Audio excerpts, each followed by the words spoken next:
Hello viewers, I'm Simon Preston and welcome to Reggae Boys Commentary. I know it's been a while since we've talked a little bit of women's football side of things, so I just want to give my recap of the World Cup in France recently and what's ahead for women's football also in Jamaica. So Jamaica represented at the World Cup, the first Caribbean team that has ever played at the FIFA Women's World Cup in France. Jamaica was in Group C alongside Australia, Italy, Brazil.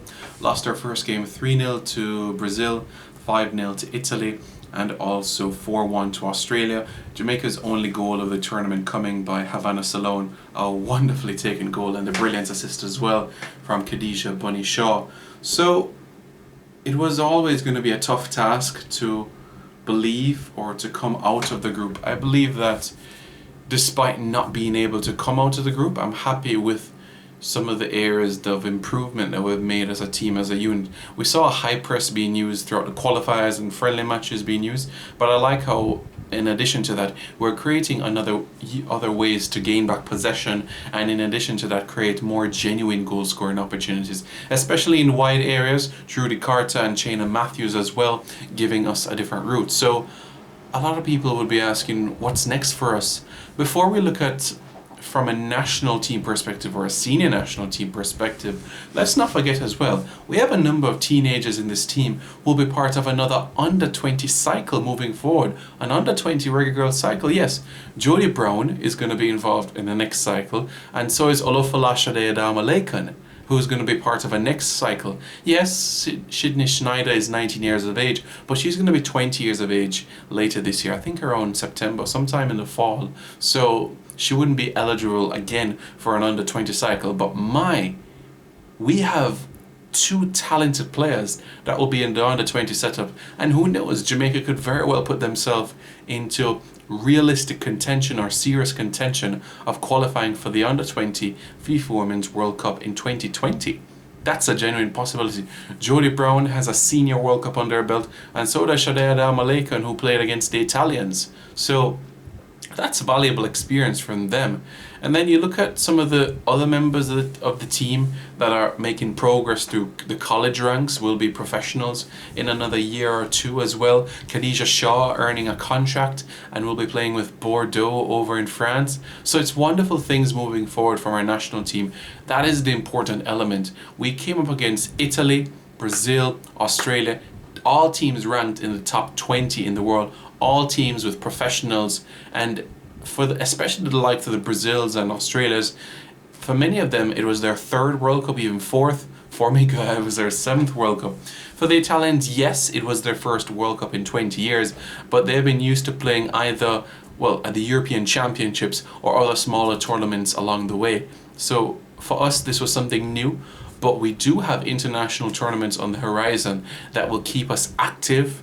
So the Pan Am Games is something to look forward to. And after that, we have to think about the Olympic Games qualifiers. Now, we know in CONCACAF for Olympic Games qualifiers, it is quite cutthroat. We're only talking about 2 spots. And every 4 years, the United States and Canada on the women's side of things get those spots. We've now put ourselves in contention now where we have to be thought about as the top 3 teams in CONCACAF in women's football. How can we now break the oligopoly? How can we break the monopoly of the US and Canada? That's going to be the next objective. Everybody wants to be an Olympian. Everybody wants to go to the Olympics. How are we going to now break up that trend of USA and Canada? The United States and Canada have a lot of funding behind them, a lot of practice games behind them, traveling all over the globe, testing themselves and proving themselves. So they have that edge over than us, because we haven't had any camps or games since the World Cup. What we can say is that Canada will be bringing in a number of new faces, and the United States a number of new faces into the Olympic Games qualifiers later this year. Well, later this year is for the men, while for the women it will be sometime early 2020 for the final round of the qualifiers. The likes of Christine Sinclair will be moving on from a Canadian perspective, so they'll be bringing fresher blood into their team. So with new faces, it will take time to gel. For us, I don't foresee a lot of changes from the World Cup squad.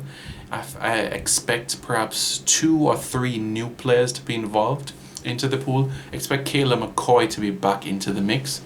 Other than that, Vian Sampson from West Ham United, I think she'll be involved at some point in the near future. And then you look at the goalkeeping pool, I wouldn't make any adjustments. And then you look from what our under 20 pool, Jaden Matthews, you have Emily Kaza as well, and at some point as well you might have, I'll soon give you her name, but you will have a number of players like Neville Gale Abel locally that could force her way into the senior team in the near future. So the future is bright. In terms of talent turnover, there's no problem whatsoever where that is concerned. I don't have an issue with where the talent is concerned. Getting games, being active, because in 2023 we want to say that we're back at the World Cup again. The first Caribbean team to go to 2 World Cups. Remember, Trinidad and Tobago, the Soca Princesses as they were called previously, they were this close to going to the World Cup in Canada in 2015, but Ecuador edged them in the playoff, the Intercontinental Playoffs. Yeah. So, what do we need? More camps at every single age group level. Haiti's doing it. And I said it already. Watch out, world. Haiti's coming in women's football. They went to the Under 20 World Cup in France last year. And trust me, they're coming. That young lady by the name of Mondessier, Nerida Mondessier, she is coming and she is going to make a massive impact in the future. Give her 5 years. She's going to be one of the best 3 female players on the planet. I'm telling you this from now. I think Khadija Shaw has already put herself in that sort of conversation, but still, Haiti is coming. They're physical, they're aggressive, and they are firm. Similar qualities that we have that Jamaica has, but they're in camps all year round. They might not be playing international matches, but they are together as a unit. Under 13, under 15, under 17, under 19, under 20, under 23, women. I believe that we need to do that as well. I understand it will be challenging at first, but even if we can start on a parish by parish basis, I think that is something that we need to ensure that we can do. And then we have to plan ahead for 2023. Pan Am Games, Olympic Games qualifiers, CAC Games 2022, and just like that, we're back at 2023. Time flies quickly, I'm telling you. Because the World Cup qualifiers for 2023 will begin somewhere around 2021. We have to get back there, that's for sure. And every tournament that we go, we make an improvement on the previous one. So this World Cup, we scored our first goal. 2023, can we win our first game? 2027, can we get out of the group? 2031, can we get to the quarterfinals? 2035, can we get to the semi-finals? 2041, can we get to the final? 2045, can we win the Women's World Cup? Why not? Call me crazy, but I follow the Japanese method of the Kaizen, which is called continuous improvement, and I believe that's a method that we should be using as well. So, Reggae Boys, Reggae Girls fans, let me know your thoughts. Is there any adjustments you would make to our national women's team or anything locally as well? Because we need to have a longer league as well, so that our local players can be eligible for selection as well. Talented players like Shanice Foster, Chrisanne Chambers, so that they can as well put themselves into contention as well, or under 17 or under 20 pool as well, so that they can play regular football and keep our coaching staff on their toes about what is locally, because we know about the talent that we have already in the UK, Canada and the United States. What about locally as well?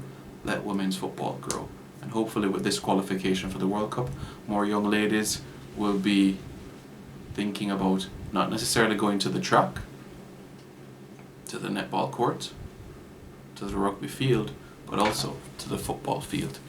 Let me know your thoughts in the comments below, and don't forget to subscribe to Reggae Boys Commentary.